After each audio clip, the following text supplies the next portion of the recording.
ഇവനൊരു ആടത്തി കുഴിച്ചിട്ടിട്ട് ഇതെല്ലാം കഴിഞ്ഞ് പോയെങ്കിൽ ഞാൻ നിയമവശം പറയാം. ഞാനത് കഴിഞ്ഞാൽ വക്കീലിനെ മജിസ്ട്രേറ്റിനൊക്കെ വിളിച്ചു. ഇവൻ നാട് വിട്ടു പോയെങ്കിൽ പിന്നെ ഞാൻ ഇതിൻ്റെ പുറകെ ചിലപ്പോൾ വാദി പ്രതിയാകും.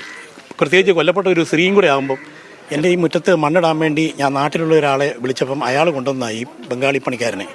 അവന് കഴിഞ്ഞതിൻ്റെ മുമ്പിലത്തെ ഒരാഴ്ചയുടെ സ്ഥിരമായിട്ട് പണിയുന്നുണ്ടായിരുന്നു. അത് കഴിഞ്ഞ ദിവസം വെള്ളിയാഴ്ച, അതായത് ഈ സംഭവം നടക്കുന്ന അതിൻ്റെ തലേ വെള്ളിയാഴ്ച 9-ാം തീയതി 10-ാം തീയതി ഉണ്ട് അവനും ഭാര്യ ഇവിടെ പണിതു. അത് കഴിഞ്ഞ് 10-ാം തീയതി ഇവൻ ഒറ്റയ്ക്ക് പണിതു. പിന്നെ തിങ്കളാഴ്ച പണിയില്ലെന്ന് പറഞ്ഞു. തിങ്കളാഴ്ച വൈകിട്ട് ഇവനെന്നെ വിളിക്കുന്നു. ഞാൻ അവൻ അറിയാവുന്ന ഭാഷയിൽ ഹിന്ദിയിൽ അവന് പറഞ്ഞു കൊടുത്തു ബുധവാറിൽ പള്ളിയുള്ളെന്ന് പറയുന്നു. ചൊവ്വാഴ്ച രാവിലെ ഞാനിവിടെ വരുന്നുണ്ട്. ചൊവ്വാഴ്ച രാവിലെ എന്നും ഞാൻ 8:30 വരും.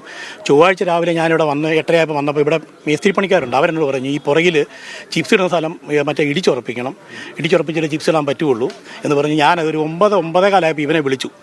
അന്നേരം ഇവൻ പറഞ്ഞു ചേട്ടാ പണിയില്ല വരട്ടെ എന്ന് ചോദിച്ചു. അപ്പം ഞാൻ പറഞ്ഞു നീ വരാൻ പറഞ്ഞു, ഒരാൾ വേണം 2 ആൾ വേണം, നീ ഒറ്റയ്ക്ക് വന്നേച്ചാന്ന് പറഞ്ഞു.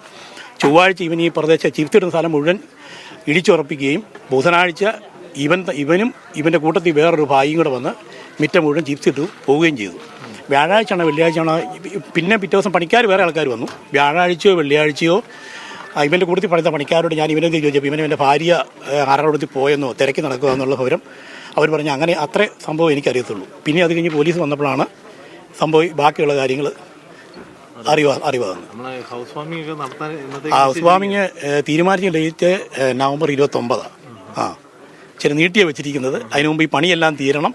അതിനുവേണ്ടി ഇപ്പം വെച്ചിരിക്കുന്ന നവംബർ 29 ഹൗസ് വാമിങ് നയിക്കാൻ വെച്ചിരിക്കുന്ന ഡേറ്റ്. സങ്കടം എന്ന് പറഞ്ഞാൽ എനിക്കിപ്പോൾ എന്നെ സംബന്ധിച്ചുള്ള ഇത് സങ്കടമല്ല, സന്തോഷം തന്നെയാണ്. കാരണം ഇവനൊരു ആടത്തി കുഴിച്ചിട്ടിട്ട് ഇതെല്ലാം കഴിഞ്ഞ് പോയെങ്കിൽ ഞാൻ നിയമവശം പറയാം. ഞാനത് കഴിഞ്ഞാൽ വക്കീലിനെ മജിസ്ട്രേറ്റിനൊക്കെ വിളിച്ചു.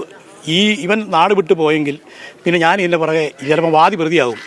പ്രത്യേകിച്ച് കൊല്ലപ്പെട്ട ഒരു സ്ത്രീയും കൂടെ ആകുമ്പം ചിലപ്പോൾ ഞാൻ ഇതിൻ്റെ പുറകെ ഇതിലപ്പുറം പോകേണ്ടി വന്നത്. ഞാനാണ് ദൈവാനുഗ്രഹമെന്നേ പറയാനുള്ളൂ, അല്ല വേറെ അതിക്കുള്ളൊന്നും പറയാനില്ല. എനിക്കൊരു സങ്കടമായിട്ട് എനിക്ക് സത്യം പറഞ്ഞാൽ തോന്നുന്നില്ല. പിന്നെ ഒരു മൊത്തത്തിൽ നോക്കുമ്പോൾ ഒരു ഇതുണ്ടെന്ന് തോന്നും, പക്ഷേ എനിക്കൊരു സങ്കടമായിട്ട് തോന്നുന്നില്ല. അതാണ് എൻ്റെ പരമസത്യം. താഴ്ത്തിയിട്ടില്ല, താഴാൻ പറ്റിയില്ല. കാരണം അവിടെ അതുപോലെ കറ്റപ്പാണ്.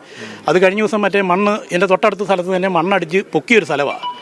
കാരണം ഇവൻ ഇതിന് താഴുകയിലെന്ന് ഇവനറിയാം. ഇവൻ ആ മണ്ണടിച്ച സമയത്ത് ഇവനോട് പണിയുന്നുണ്ട്. ഈ മണ്ണിൻ്റെ അവിടെ തലയ്ക്ക് മണ്ണിട്ടത് ഇവൻ തന്നെയാണ്. അത് കഴിഞ്ഞാൽ JCBക്ക് കുറച്ച് ഭാഗത്ത് ഇട്ടിട്ടുണ്ട്.